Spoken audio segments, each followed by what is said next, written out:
নমস্কার, কেমন আছো সবাই? আবারও একটা নতুন ব্লগে সবাইকে জানাই অনেক অনেক স্বাগত। অনেকগুলো দিনের পর আমি এইভাবে তোমাদের সামনে বসে একদম মনের কিছু কথা বলার জন্য এসেছি। বেসিক্যালি আজকে আমি ভাবলাম যে আমি আমার ওটির যে জার্নিটা ছিল, এক্সপিরিয়েন্স কেমন ছিল, আর কি প্রবলেম আমার সঙ্গে হয়েছে, কি প্রবলেম আমি ফেস করেছিলাম, সমস্ত কিছু নিয়ে একটা ডিটেলস ভিডিও তোমাদের সঙ্গে শেয়ার করব।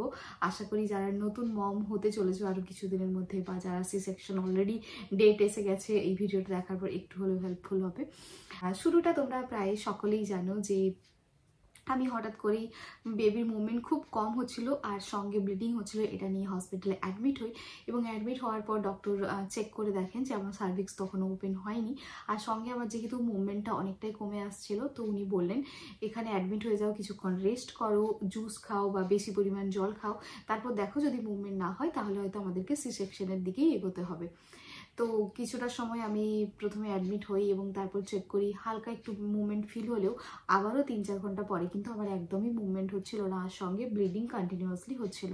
তো সেই জন্যই আমার পরের দিনেই ডিসাইড করা হয় যে একদম আর্লি মর্নিংয়ে সি সেকশন করতে হবে।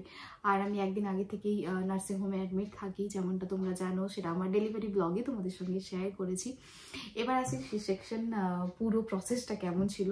প্রথমত প্রথম জীবনের ওটি, এটা শুনলেই একটা অদ্ভুত ভয় লাগে, তো যথারীতি আমারও ভয়টা লাগছিল।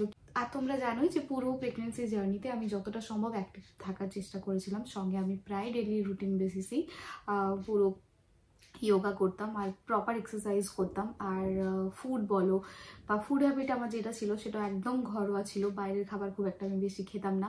তো এই সব মিলিয়ে আমার এই পুরো প্রসেসটাকে কিন্তু অনেকটা বেশি ইজ করেছে, ঠিক আছে। তো সকালবেলা তার আগের দিনে প্রথম থেকেই আমি ভীষণ ভয় পাই এই চ্যানেল করা বলো, ইনজেকশন, এই সমস্ত জিনিসটার প্রতি মেডিকেল সায়েন্সের পুরো ব্যাপারটাই আমার প্রচণ্ড ভয় লাগে। সেই জন্যই আমি পার্সোনালি কোনোদিন মেডিকেল সায়েন্স পার্সু করিনি। আর দ্বিতীয়ত হচ্ছে আমার হসপিটালে গেলে মেডিসিনস খেতে হলেও ভীষণ ভয় লাগে। কিন্তু এই জার্নির সময় কিছু করার ছিল না, যখন আমাদের ফাইনালি ডিসাইড হলো যে সি সেকশন করতেই হবে, সেই সময় কেউ আমার আশেপাশে ছিল না, কারণ আমি অ্যাডমিটেড ছিলাম আর তন্ময় মা ওরা সবাই চলে এসেছিলো বাড়িও কেউ আমার কাছে ছিল না। তো পুরো রাতটা জুড়ে আমার অদ্ভুত একটা টেনশন হচ্ছিল, আর সঙ্গে মনে হচ্ছিল যে কি করে হবে, এত পেন হবে। তো এই সব কিছু মাথার মধ্যে একটা অদ্ভুত কনফিউশনের মতো চলতে থাকে। সঙ্গে অবশ্যই একটা নতুন বেবি কে আসতে চলেছে, ছেলে না মেয়ে, আর সঙ্গে আমাদের বেবিকে আমরা প্রথমবার মিট করব, সেটার একটা এক্সাইটমেন্ট অবশ্যই থাকে। আর তার সঙ্গে যেহেতু মুভমেন্ট অনেকটা কমে যাচ্ছিল রাতের দিকে আর ব্লিডিং হচ্ছিল, সেই জন্য আমার একটু টেনশনও ছিল যে সব কিছু ঠিক আছে কিনা। যদিও ডক্টর মানে প্রায় আধা ঘন্টা ছাড়া চেক করছিল যে সব কিছু নর্মাল আছে কিনা, হার্ট রেট ঠিক আছে কিনা বেবির, তো মোটামুটি ঠিক ছিল। কিন্তু যখন আমার ওই 2-3টের সময় থেকে বেবির হার্ট রেটটা অনেকটাই কমতে থাকে, আর আমার ওটি টাইম ছিল ওই 6:45 6:50 মতো, একদম আর্লি মর্নিংয়ে। তো যথারীতি তন্ময় আসে, আর আসার পরে আমি ওর সঙ্গে দেখা করি, কথা বলি, এবং আমি নর্মালভাবে, এমনিতে আমি সুস্থ ছিলাম, খুব একটা বেশি আমার সমস্যা হচ্ছিল না। তার আগের দিন রাতে আমার হাতে চ্যানেল করা হয়, এবং আগের দিন থেকেই কিন্তু আমার হচ্ছে ওই তোমার স্যালাইন দেওয়া শুরু হয়ে গেছিলো। এরপর আমি ওটি রুমে আসি। ওটি রুমে প্রথমে ক্লিন করার একটা ব্যাপার থাকে, তো যেহেতু আমি ভ্যাক্স আগেই করেছিলাম তো আমার এরকম কোনো প্রসেস করা হয়নি। তারপরে আমাকে ক্যাথেড্রাল লাগানো হয় এবং তারপর আমি ওটি রুমে আসি। যখন আমি ওটি রুমে এন্টার করি, সেখানে চারিদিকে ছড়িয়ে ছিটিয়ে এটা ওটা ছুরি কাঁচি, বিভিন্ন ধরনের ড্রেস, এই সব কিছু দেখি কেমন একটা ঘাবড়ে যাওয়ার মতো অবস্থা আমার মধ্যে ছিল। কিন্তু আমি প্রথম থেকেই বলছিলাম যে আমাকে স্ট্রং থাকতে হবে। আর সত্যি কথা বলতে আমি ভগবানের নাম করা ছাড়া আর অন্য কোনো অপশনস নেই, মানে ভাবতে পারিনি সেই মুহূর্তে। যখন আমি এন্ট্রি করি, সেখানে একজন অ্যানাস্থেসিয়ার ডক্টর ছিলেন, আর একজন ডক্টর ছিলেন, আর সঙ্গে দুজন নার্স ছিলেন। আর তখন অবধি আমার ম্যাম যিনি ওটি করতেন তিনি তখন এন্ট্রি করেননি। তো তার আগে আমাকে প্রপার প্রিপেয়ার করা হলো, বললো যে তুমি একটু রিল্যাক্স হও, হ্যাঁ যতটা সম্ভব বডিকে রিল্যাক্স করো, আর আমাকে একটা বেডের মধ্যে বসানো হলো। এবার আমি অ্যানাস্থেসিয়া নিয়ে বলছি, প্রথম থেকে আমার খুব ভয় ছিল যে অত মোটা সুচটা যখন অ্যানাস্থেসিয়া দেবে সেটা হয়তো খুব বেশি পেনফুল হবে। কিন্তু আমি অ্যানাস্থেসিয়ার যে ডক্টর ছিলেন তাকে বারবার বলছিলাম যে স্যার এটা কি পেনফুল হবে, তো উনি বললেন একদম টেনশন নিও না, তুমি ফিলই করবে না। তো জাস্ট আমাকে বললো যে যতটা সম্ভব বডি রিল্যাক্স করে বসো, তাহলে এটা অনেকটা ইজিলি চলে যাবে, কিচ্ছু ফিল করতে পারবে না। তো আমি একটু ডিপ ব্রিথ নিলাম কিছুক্ষণের জন্য এবং বসলাম। তারপর উনি একটা স্পিরিট দিয়ে কিছু একটা পিঠে করলেন এবং তার মধ্যে উইদিন আ সেকেন্ড আমার অ্যানাস্থেসিয়া দেওয়া কমপ্লিট হয়ে গেছে এবং আমি কিচ্ছু ফিল করিনি। অ্যান্ড সত্যি কথা বলতে এরকম নর্মাল কোনো ইঞ্জেকশন নিতে গেলে হয়তো অনেক বেশি পেন হয়, কিন্তু ওটাতে একদম কিছু পেন ছিল না। তারপর আমাকে বললো যে 1 2 3 এরকম কাউন্ট করতে করতে বললো 1 2 3 কাউন্ট করো। তো আমি বললাম হ্যাঁ ঠিক আছে। দিয়ে বললো যে তোমার কি দুটো পায়ের মধ্যে সেন্সেশন রয়েছে? আমি বললাম না, আমি এখনো লেফট পাটা বুঝতে পারছি। তো বললো যে ঠিক আছে তুমি শুয়ে পড়ো এবার। তো আমি শুয়ে পড়লাম। তারপরে আমাকে বললো যে তুমি তোমার পাটা উঠিয়ে দেখাও, কিন্তু আমি ওঠাতে পারছিলাম না। আর ধীরে ধীরে আমার দেখলাম জাস্ট বডির এই পার্ট থেকে একদম নিচে পা অবধি পুরোটাই একদম একদম অদ্ভুত একটা সেন্সেশন হচ্ছিলো যে আমি আমার কন্ট্রোলের বাইরে চলে যাই এবং ভারী হয়ে যায়, একটা আলাদা সেন্সেশন ছিল। আমি আর কিচ্ছু ফিল করতে পারছিলাম না। তারপর আমার স্যালাইন চালানো হয়, সঙ্গে প্রেশার চেক করা হচ্ছিল। প্রথমের দিকে আমার প্রেশারটা একটু হাই ছিল, কিন্তু তারপরে যখন আমি একটু কুল ডাউন হয়ে গেলাম তখন প্রেশার নর্মাল হয়ে গেছিলো। এরই মধ্যে ম্যাম আসেন এবং আসার পরেই আমার ওটি প্রসেস শুরু হয়। তো উনি বললেন যে একদম টেনশন নিবি না, ভগবানের নাম করিস বা কিছু একটা ভালো কিছু ভাবতে থাক, দেখবি সব কিছু প্রসেসে হয়ে যাবে। উনি খুব কমফোর্টেবলি আমাকে বললেন যে একদম কমফোর্ট হয়ে যা, অত টেনশন নেওয়ার মতো কিছু নেই। তো এবার যখন উনি আমার পেট কাটছিলেন, একটা লেয়ার কাটছিলেন, তখন জাস্ট মনে হচ্ছিল আমার পেটের ওপর কেউ পেন দিয়ে কিছু একটা ড্র করছে, কিন্তু একদম পেইনফুল ছিল না। তো তারপর উনি ওনার প্রসেস করেন, প্রায় এটা করতে 15 মিনিট মতো সময় লাগে। তারপর আমার বেবি যেহেতু পেটের একদম উপরের দিকে ছিল, তো দুজন মিলে পুশ করে এবং বেবির যে ওই জলসহ ওই থলিটা পুরোটা বাইরে বেরিয়ে আসে এবং ওটা কাটার সঙ্গে সঙ্গেই বেবি কান্না শুরু হয়। এবং কান্না শুরু হওয়ার পরেই আমি প্রথম থেকেই ফ্র্যাঙ্কলি ভীষণ আমি এক্সাইটেড ছিলাম কি আমার মেয়ে হবে মেয়ে হবে। তো যখন বাচ্চা কাঁদছে তখনই আমি বুঝতে পারলাম যে মেবি আমার ছেলে হয়েছে। তো আমাকে বললো গেস করতে পারছো? আমি বললাম কি মনে হচ্ছে আমাকে জিজ্ঞেস করে। আমি বললাম মনে হয় ছেলে হয়েছে। তো বললো হ্যাঁ ইটস আ বেবি বয়। আর ততক্ষণে আমার বেবি যেহেতু আমার ওই থলির মধ্যে পটি করে দিয়েছিল, সেক্ষেত্রে পুরো জায়গাটা খুব নোংরা হয়ে গেছিলো আর ওর জন্য ব্রিদিং ইস্যুস হচ্ছিলো। তো আমাকে আর বেবিকে দেখায়নি, আমাকে বললো কি দেখাবো না, পরে শিফট হওয়ার পর তুমি দেখবে। ইমিডিয়েটলি বেবিকে চেঞ্জ করিয়ে মানে পুরো পরিষ্কার করে অক্সিজেনে দিতে হবে। তাই বললাম ঠিক আছে সেটাই বেস্ট হবে। তো বেবিকে আমার কাছ থেকে নিয়ে যায়, তারপর বাড়ির লোকজনের সঙ্গে দেখা করে এবং অক্সিজেনের মধ্যে রাখে। এটা ছিল বেবি অবধি প্রসেস। এবং তারপর ম্যাম ধীরে ধীরে একটার পর একটা যে স্টিচেস লাগাচ্ছিলেন মানে আমার লেয়ারগুলোর মধ্যে, সেটা আমি ফিল করছিলাম যে কিছু একটা হচ্ছে আমার পেটের মধ্যে, কিন্তু কোনো পেন নেই, কোনো কিচ্ছু নেই, আর কোনো সমস্যা নেই, এরকম একটা ব্যাপার। প্রায় আরও 25 মিনিট মতো, মানে ওই ওভারঅল 40 থেকে 45 মিনিট মতো আমার পুরো প্রসেসটা চলে এবং তারপরে আমাকে বেড দিয়ে দেওয়া হয়। তো আমাকে জেনারেল বেডে শিফট করে এবং ততক্ষণে আমার যেটা হচ্ছিল যে আমার বডির নিচের পার্টটা পুরোটাই একদম অবশ, যেন সেন্সেশন ছিল না। আর উপরের দিকে আমি বুঝতে পারছিলাম, কিন্তু অদ্ভুত চোখগুলো সোয়েলিং হয়ে গেছিলো, একটু শরীরটা খারাপ লাগছিল, এরকমই ফিল হচ্ছিল। বিশাল কিছু যে পেন হচ্ছিল বা কিছু হচ্ছিলো এরকম কিচ্ছু হয়নি। তো প্রথমের দিকে আমাকে শিফট করে এবং প্রায় সকালে যেহেতু আমার একদম আর্লি মর্নিংয়ে ওটি হয়, মানে ওই 7:45-এর মধ্যে আমার ওটি কমপ্লিট হয়ে গেছিলো। তো 7:45 থেকে অলমোস্ট 9:45 পর্যন্ত আমি অতটা বেশি সেন্সের মধ্যে ছিলাম না। সেন্স ছিল আমার, মানে তখন আমার অতটা একটা উইকনেস ছিল বা একটা মাথা ঘুরছিল এরকম মনে হচ্ছিল। তার কিছুক্ষণ পরে আমি সব কিছু বুঝতে পারি। তারপরে আমি তন্ময়কে বলি বেবিকে নিয়ে এসে দেখানোর জন্য বা বেবি ঠিক আছে কিনা, সব কিছু ঠিকঠাক আমি নর্মাল কথা বলছিলাম, তখন আমি নর্মালি ফিল করছিলাম। এরপর যেটা হয়, যখন ওই 12:30 কি 1টা নাগাদ আমার গলা প্রচণ্ড শুকিয়ে আসে, মনে হচ্ছিল একটু জল হলে ভালো হতো। তো আমি ওই 1:30 নাগাদ একজন নার্সকে জিজ্ঞেস করি যে আমি কি একটু 1 সিপের মতো জল খেতে পারি? তখন বললো যে হ্যাঁ নিতে পারো। অন্য একজন নার্স এসে আমাকে ওই 1:30 নাগাদ জাস্ট এক ছিপি একটা বটলে সেটাতে একটু জল দেয় এবং জলটা আমি খেয়ে নিই, আমার একটু ভালো লাগে।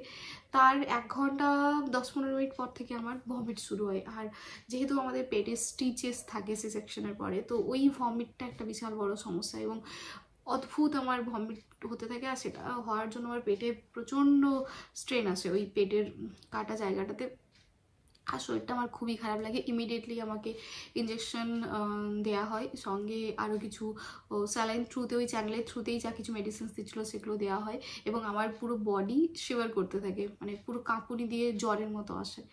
তো সেই প্রসেসটা হওয়ার একটাই ভুল ছিল আমার, কারণ আমি ওই জলটা খেয়েছিলাম, আর উনি নার্সও আমাকে সাজেস্ট করেছিলেন খাওয়ার জন্য।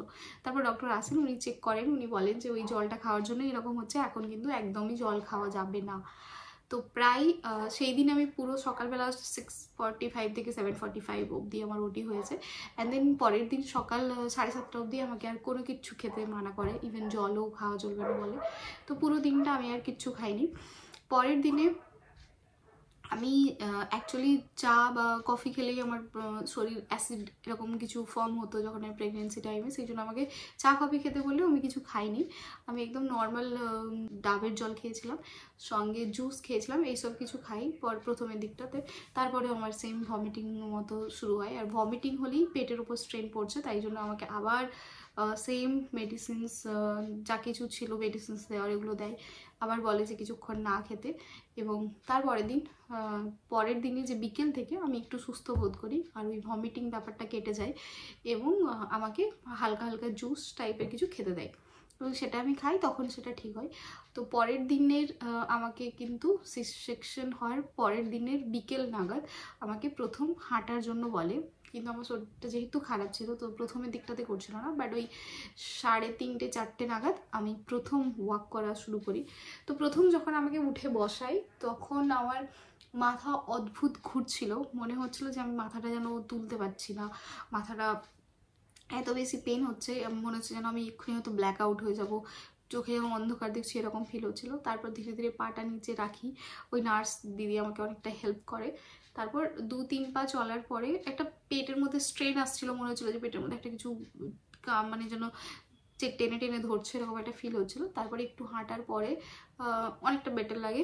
অ্যান্ড দেন তারপরে ওয়াশরুম যাই প্রথম আমি, সেদিকে অ্যাকচুয়ালি ক্যাথেডারটা খুলে নেই, অ্যান্ড ওয়াশরুমে যাই, ওয়াশরুম ঠিকঠাক হয়। বাট হ্যাঁ, ওয়াশরুম করতে প্রথমবারটা একটু কষ্ট হচ্ছিল, ব্যথা লাগছিল, বাট পিরিয়ডের পেন যেমন হয় একটা পেটের মধ্যে অদ্ভুত একটা লাগতে থাকে, সেরকমই পেন হচ্ছিলো, এমন কিছু পেন না যেটা আনবিয়ারেবল, বাট পেন ছিল। তো আমি আসি এইভাবে।